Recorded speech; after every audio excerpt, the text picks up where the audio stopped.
masal junub al-mushaf. Orang yang keadaan junub dia pegang mushaf. Lalu sudah kita bahas, kita simpulkan saja. Imam Syafi'i, Imam Malik haram sama sekali ya. Imam Syafi'i, Imam Malik haram menyentuh, membawa. Bahkan Imam Syafi'i, kalau kita lihat di fikih-fikih Imam Syafi'i di At-Tanbih, itu bahkan pakai perantara itu tidak dibolehkan kalau orang dalam keadaan junub sama sekali. Jadi yang lalu kita sudah sampaikan yang mana mushaf. Jadi kalau ini bukan mushaf, ya, karena bercampurnya hadis dengan ayat itu bukan mushaf.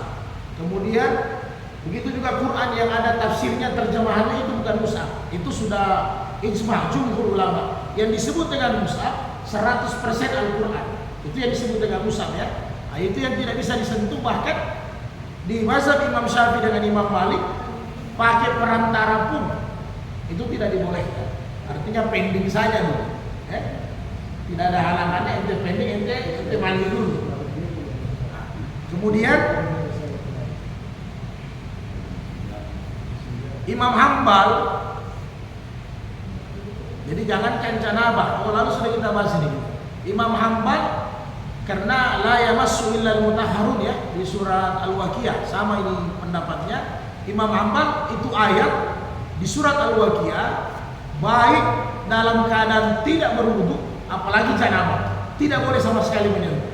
Jadi kalau Imam Hambal dia sudah kancing, jangankan janabah, karena menurut Imam Hambal ayat tentang jangan menyentuh tidak boleh disentuh kecuali orang yang telah disucikan, mutahharun. Orang yang telah disucikan menurut Imam Hambal bukan hanya janabah, bahkan orang yang masih hadas kecil, yang habis kencing, yang tidak ada wudu, tidak boleh sentuh langsung mushaf dengan tangan. Jadi Imam Ahmad lebih ini lagi ya. Kalau Imam Syafi'i lalu bahwa mushaf Quran dalam keadaan kita tidak ada wudu, pakai kain, pakai lapisan itu masih dibolehkan. Tapi kalau Imam Hambal sama sekali tidak boleh. Bisa sudah ringkas. Kemudian Imam Hanafi agak longgar sedikit, haram kalau langsung. Jadi kalau pegang mushaf dalam keadaan janabah begini itu haram ya. Jadi ingat haramnya ini jangan doktrin orang haram ini haram hukum ya. Haram hukum itu kita tidak dapat keutamaan, ada dapat dosa. Jadi bukan berarti dia keluar dari Islam. Tidak ada hubungannya. Jadi memegang langsung itu haram. Kecuali kata Imam Hanafi kita pakai perantara, pakai lapisan. Itu pun kata Imam Hanafi pakai lapisan darurat hanya sekedar itu darurat, mungkin kondisinya itu Quran mau jatuh, ya kan? Jadi mau jatuh kita dalam keadaan darurat, jadi bukan mau baca Quran. Kondisinya Quran itu kata Imam Abu Hanifah memang mau jatuh atau kondisinya itu Quran tidak layak, ya.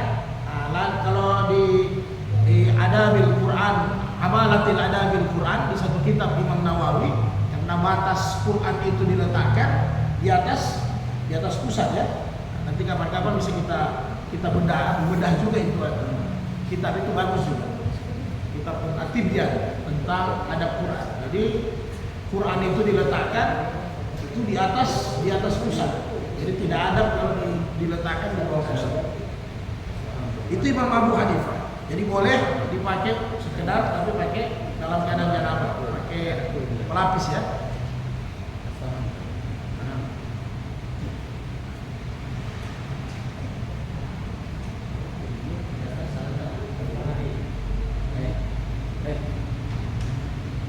Kemudian satu hadis sahih. Ini pendapat Imam Syafi'i, dia pegang Imam Syafi'i.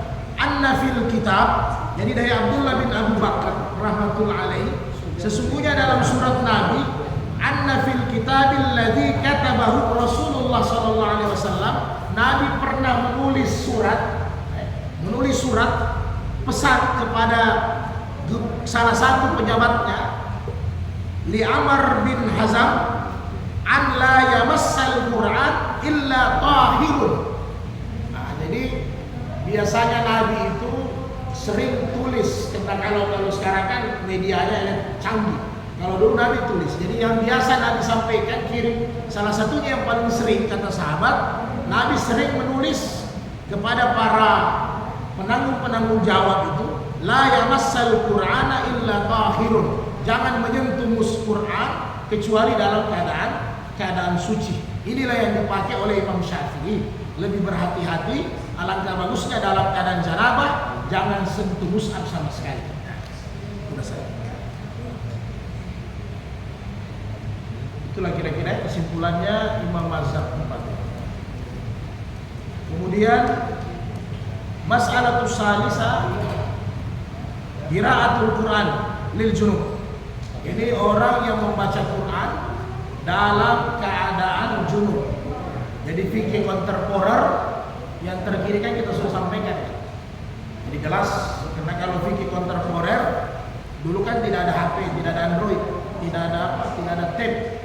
Nah, sekarang ini sudah canggih. La takrahul haidu walal junubu syai'an minal Qur'an.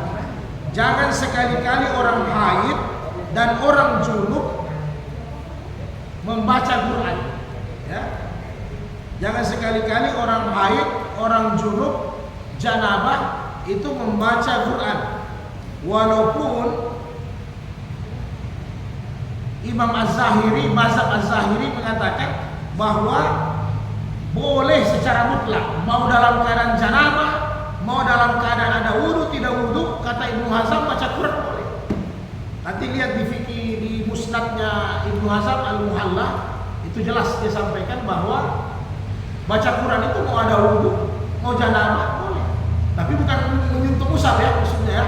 Ini tuh habis Quran. Jadi bukan menyentuh mushaf. Ini orang janabah baca Quran. Ibnu Hazm bilang boleh.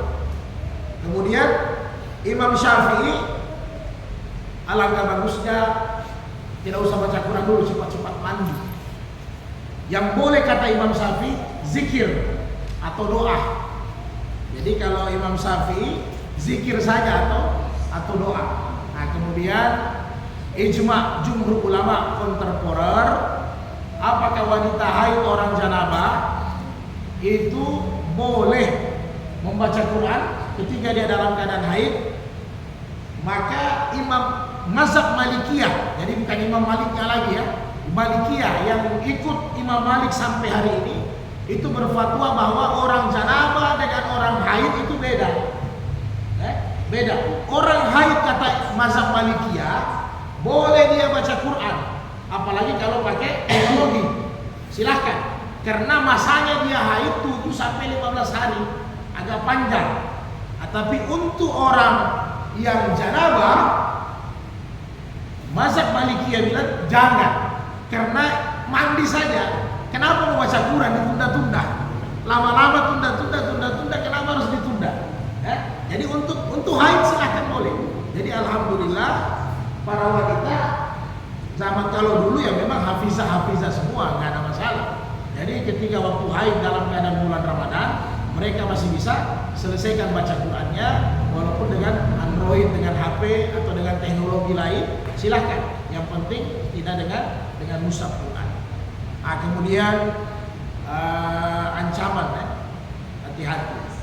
Rasulullah dalam hadis sahih, salasatu la takrabahumul malaikat. Ada 3 orang yang sama sekali tidak didekati oleh malaikat. Jifatun kafir, itu jenazahnya orang muslim, ya. Kemudian wal mutadammi'ul bil khuluq, ini orang yang pakai parfum terlalu dicampur dengan zafaron ya. Apalah kalau sekarang ini model-model parfumnya di India itu so ditaruh zafaron, misik apa semua itu kan malaikat sudah yang berlebihan. Jadi itu ternyata malaikat tidak suka dekat, ya. Dia lebih berbau kesirikan lah, kira-kira begitu, berlebihan. Ya. Nah, jadi ternyata al-atar, at-tib, minyak wangi ini sunnah juga, tapi jangan berlebihan. Sama dengan kira-kira kalau kita ambil rempah, ini leher kita Sulawesi ya. Kalau kita pakai rempah kita kan sederhana, kalau kita punya kari. Tapi kalau sudah rasa kari-kari Arab, kari-kari India kan kayak leher kita berlebihan. Tidak seronok kita rasakan. karinya sudah berlebihan, terlalu banyak. Nah, kira-kira begitu juga. Artinya malaikat juga suka yang harum-harum, tapi yang normal-normal saja lah. Jangan yang berlebihan, yang dicampur macam-macam zafaron. Itu yang disebut dengan al-khuluq, ya, minyak wangi yang terlalu banyak campurannya yang menusuk sekali. Kemudian yang ketiga wal junub illa an yatawadda. Jadi orang janabah juga tidak didekati oleh malaikat. Nah, ini ada penjelasan dari Imam Abu Dawud, maksudnya tidak didekati malaikat, malaikat rahmat yang mau turun kepada kita, bukan malaikat yang mendampingi kita, ya. Jadi jangan nanti kita bilang supaya tidak dicatat ini amalan, anak junub saja supaya malaikat terbang. Jadi tidak. Makanya ulama jelaskan. Jadi malaikat yang dimaksud adalah malaikat yang mau bawa rahmat untuk kita sebenarnya, bukan malaikat pencatat, bukan malaikat yang memang ditugaskan untuk kita. Itu tidak akan pernah lari. Hanya kita tidak bisa dapat rahmat, dapat berkah, dapat taufik gara-gara hanya kita dalam keadaan janabah. Maka apa solusinya? Illa ya'ayyatawadda, kecuali orang yang janabah itu dia cepat wudu.